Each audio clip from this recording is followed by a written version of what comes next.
Greetings. Thank you for the honor of presenting to you today. I'll be talking about ethical uses of new technologies in physical medicine and rehabilitation, PM&R, and then broadening the scope of the presentation. So AI has some great uses for medicine, physical medicine and rehabilitation, collecting and analyzing medical information, interpreting images, creating a treatment plan, assessing performance of therapy or following surgery, employing remote sensor devices and technologies, and deploying robotic companions that enable people to stay in their homes, for example. There's a really nice reference on AI and Ukrainian medicine in Futurity Medicine. So now I want to talk about some fundamental concepts of ethics. Ethics are very subjective. They're based on our culture, religion, age, gender. There's a lot of different factors. And so I'm presenting a personal viewpoint, again, based on some of the fundamental aspects in the literature. So autonomy is a basic concept. It refers to a patient's right to make informed decisions about their medical care, and then to accept or refuse treatment. One example is a child with cleft palate. He's like 13 years old. The parents want him to get another surgery to revise his lip scar. He says, no, I don't want it.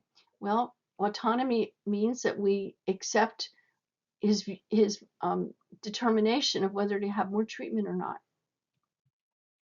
Beneficence is a very old concept. First, do no harm. It means that it may be better to do nothing rather than intervene and cause more harm than good. A very tragic example of that was during the pandemic when politicians, not that many, but a few of them in the United States suggested that it might be good to swallow bleach to clean out the lungs. That caused death in some people, and it was very bad. That was doing harm. Justice is a concept that ensures that our resources will be equitably distributed. Everyone will have access to healthcare services, the same access. Allocation of treatment is done in a just manner. Respect for human dignity. Technology should be designed and deployed in ways that prioritize the rights, autonomy, and welfare of all individuals, regardless of their background or circumstances. These two concepts are related somewhat: transparency and accountability. First of all, users should understand how their data is collected and where it's stored and where it might go. And procedures should be in place that creators are held accountable in a transparent manner for their technological creations if things go wrong. User privacy must be protected. Data must be stored in a way that ensures security. And again, patients must make informed decisions on how their data is shared. Equity, inclusion are of important concepts for ethics. Algorithms can create bias, can be applied with bias, and this has to be mitigated.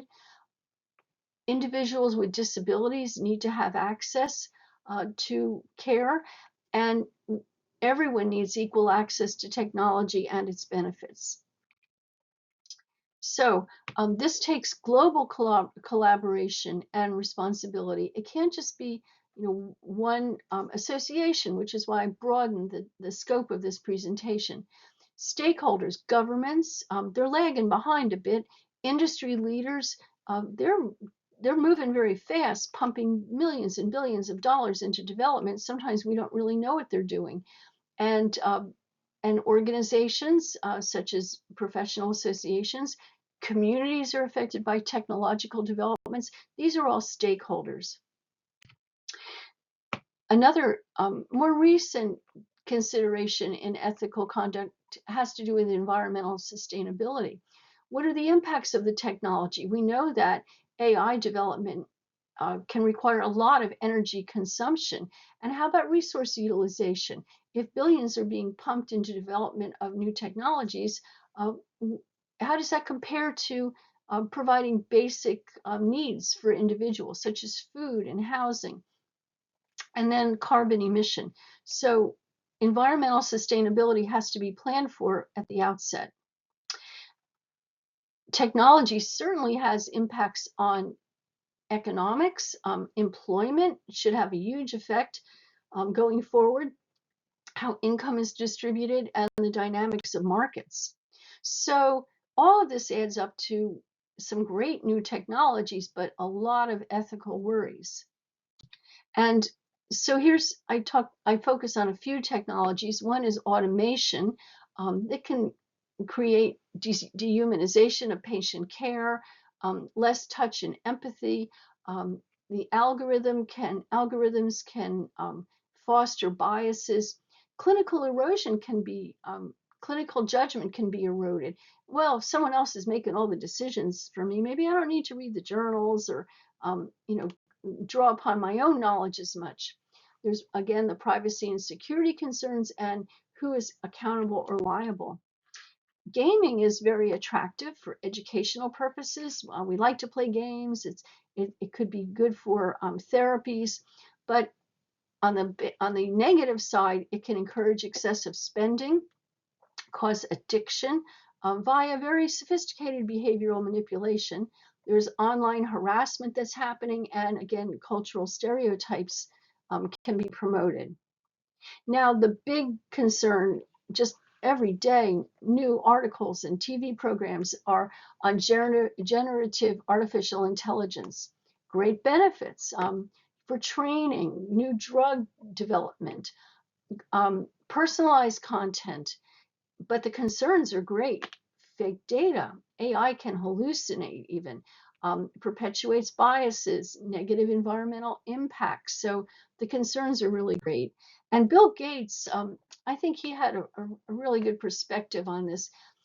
Quote, the development of AI is as fundamental as the creation of the microprocessor, the personal computer, the internet, and the mobile phone. It will change the way people work, learn, travel, get healthcare, and communicate with each other. Entire industries will reorient around it. Businesses will distinguish themselves by how well they use it. That's kind of scary stuff. But in the future, he also says we might get personal AI assistants. That might be nice. Is AI an existential threat to humanity? Can smart machines outthink us?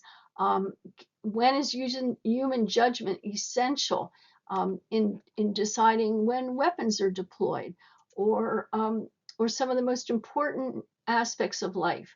So that's the major concern right now. And Michael Crichton, who was always way ahead of his time, in 2002 wrote a book called Prey, and it detailed all those little black dots are different machines that have worked together, become autonomous, reproduce, and they are killing humans. So, the concern goes far back, but we still haven't really resolved it.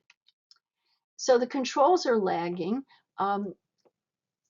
Professional association codes are not sufficient. We need joint industry and government regulation. We need industry to regulate itself as well. The stakes are so high that a global approach is needed. It looks unlikely that we'll be right now a uniform global approach, which is very concerning. European Union has regulations that they're putting out. They're not yet operational. The United States has an executive order which has an interesting aspect called AI red teaming. That means that when a new technology is developed, there's a structured testing effort to find the flaws and vulnerabilities, and they identify harmful and discriminatory outputs. So, to figure out what are the unforeseen or undesirable system behaviors. This is really, I think, a key aspect of regulation. World Health Organization has related to this, the same, basically putting forth the same principles that I've discussed. So, in conclusion, we need to ensure that technical advancements benefit humanity while we minimize the harm. And I appreciate again the opportunity to present to you all.